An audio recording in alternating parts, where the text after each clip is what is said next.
Yo, what up guys? So nandito ako sa may Talisay Road. I'm back. So ito lang yung dala ko. Bali apat. Galing sa Imus. From Imus, dalawa yung Batangas City, tapos isa sa San Pascual. Tapos ito Talisay Road lang. So sorry.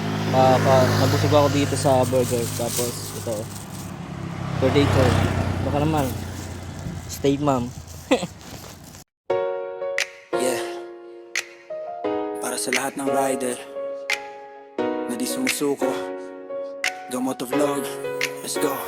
Maagang gumigising, helmet sa ulo, init o ulan, tuloy pa rin ang takbo sa kalsada ang buhay. Bigbit ang pangarap kahit pagod na pagod, di pwedeng umatras. Delivery sa umaga hanggang hain gabi, para sa pamilya laban kahit di madali. Lalam of rider sa daan ng opisina, kada yahe may kwento, bawat oras may pagsubok pa. Traffic na malala, usok na nilalanghap, pero di titigil pangarap ang hinahabol yakap. Sa cellphone